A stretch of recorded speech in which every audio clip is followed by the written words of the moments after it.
E eu recebi o diagnóstico de câncer de mama 14 anos atrás.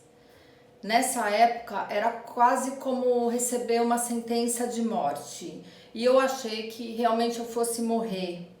Não só pela doença, mas porque eu já vinha recebendo no mesmo ano, em um curtíssimo espaço de tempo, péssimas notícias. Em janeiro de 2006, o meu então marido pediu o divórcio.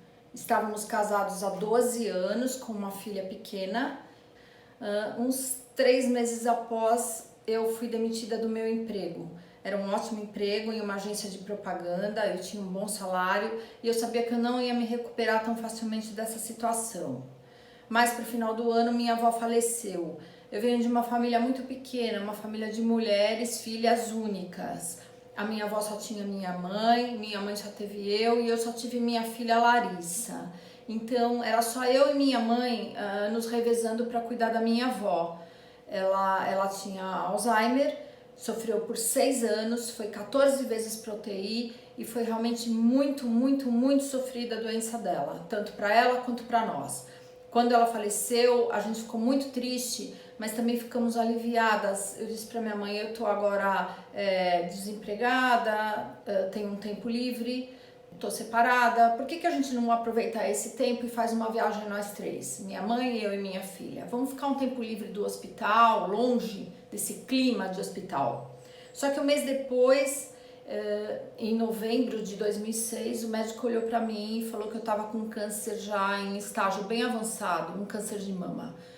4 tumores, 3 em tamanho razoável e o 4 menorzinho, grudadinho no bico. Quando eu vi aquilo, eu mal tinha me recuperado do divórcio, do desemprego e da morte da minha avó. E aquilo para mim foi como um ponto final na minha história. Eu falei, pô, meu filme não vai ter uma revanche, minha série não vai ter uma nova temporada, né? Eu vou morrer. É só o que me falta. Depois de tanta coisa me acontecendo, eu vou morrer. E foi o que eu pensei durante muito tempo. Mas mãe é sempre mãe, né? A minha mãe dizia, você não vai morrer e você vai ter tudo de volta muito rapidamente. Eu falei, tá maluca, caducando. Quem é que vai querer me dar emprego fazendo químio? Quem é que vai querer namorar comigo careca? E não acreditava realmente naquilo. Mas alguma coisa, alguma força, um restinho de força que eu ainda tinha, e todo o apoio da minha mãe, da minha filha mesmo pequena me apoiando, e dos meus amigos, fizeram acender uma luz na minha vida. A minha mãe, ela é cabeleireira, ela tem um salão de beleza já há muito tempo, e aquelas mulheres, elas são mais do que clientes, são quase como mães, me viram nascer, me ajudaram muito. Cada uma vinha com um santinho, com uma oração, com uma reza. Meu pai também rezava muito, meu padrasto muçulmano pegava o Alcorão e lia. Então aquela junção de fé, aquela força, foi me ajudando muito. Eu lembro que eu rezava tanto na época que eu passei ali pela estátua do Dom Pedro I no Museu do Ipiranga, o bairro que eu sempre morei, o Ipiranga, e ao passar pelaquela estátua do Dom Pedro com a espada levantada, eu fiz o sinal da cruz. Minha filha falou, você não tá na igreja, não é a estátua de um santo, é a estátua do Dom Pedro, mãe. Então, era muita fé, era muita força de vontade. E de tanto a minha mãe falar aquilo pra mim, eu acabei acreditando. As minhas 2 cirurgias foram maravilhosas, foram fantásticas. Em um intervalo de 10 dias eu tive que voltar para a cirurgia. A primeira eu tirei o seio esquerdo, a segunda o direito foi profilático, de prevenção. E a químio também não foi tão difícil assim.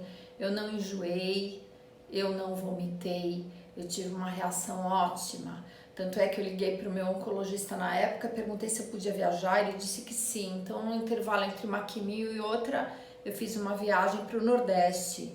dirigindo um bug na estrada, aquela ventania, aquele vento, parecia que o vento arrancava o cabelo da gente. Minha mãe falou, é mesmo, parece que o vento tá arrancando todo o nosso cabelo.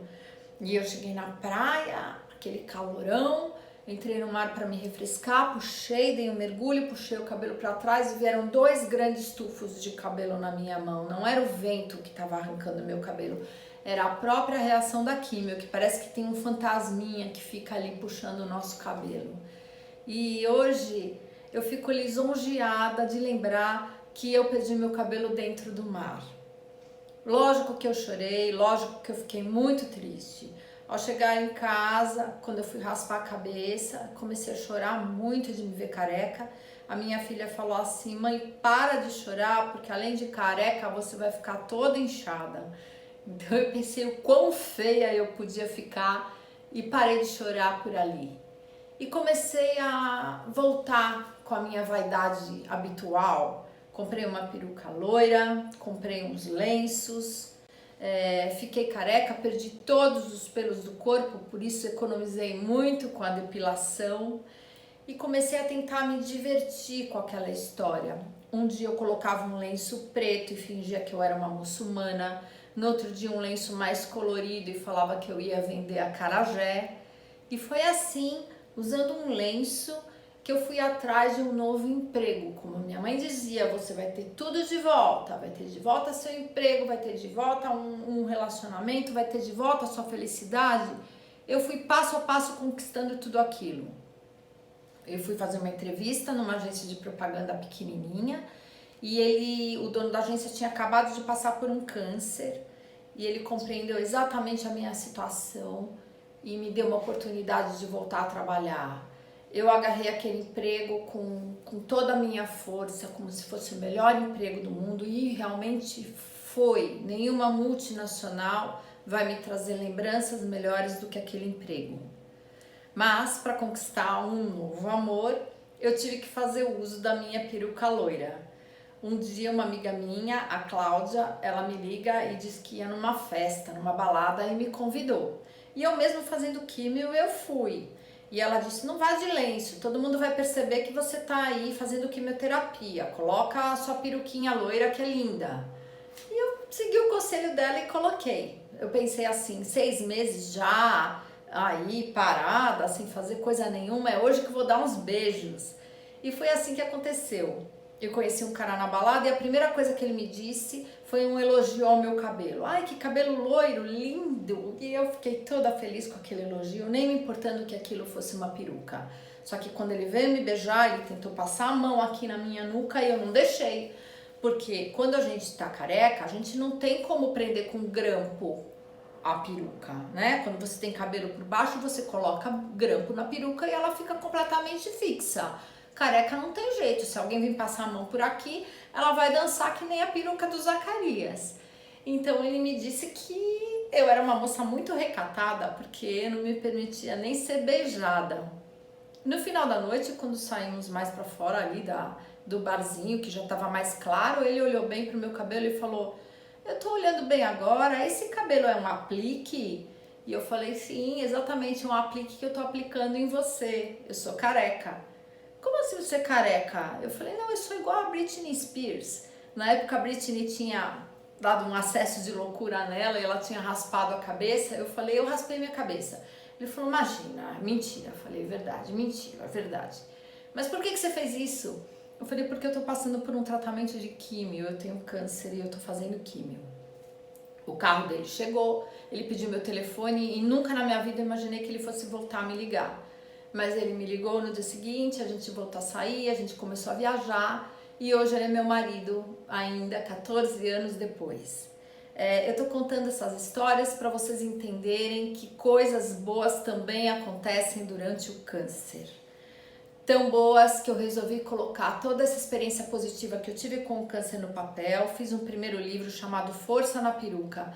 Esse livro, graças a Deus, fico muito lisonjeada com isso, muito agradecida de ter ajudado muitas mulheres a enfrentar esse tratamento, esse diagnóstico tão difícil. Até hoje eu sou procurada por elas e eu me sinto assim um pouquinho fazendo a minha parte, fazendo o meu trato com Deus aqui nessa terra.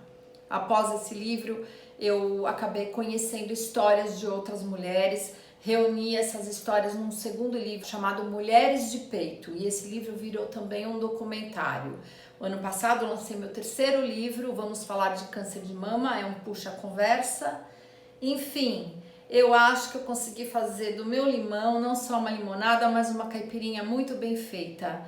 E o recado que eu quero deixar para vocês aqui, a ideia que eu quero espalhar para vocês é que se você está em tratamento, não espere seu tratamento passar para voltar a viver.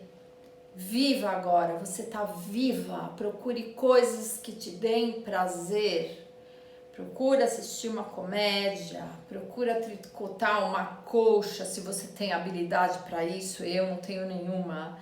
Procura pintar um quadro, procura planejar uma viagem, procura fazer um curso pela internet, procura um novo amor, procura. Quanto mais você tirar a sua cabeça dessa doença, menos importância ela vai ter na sua vida. E isso vale para todo mundo, não só para quem tá doente. Não espere emagrecer para colocar aquele biquíni que você comprou. Não espera ter sua casa própria para gastar numa viagem que você sonha. A vida é agora. Força na peruca, pessoal. Tudo passa, tudo vai passar. Vamos ser felizes? A gente está viva.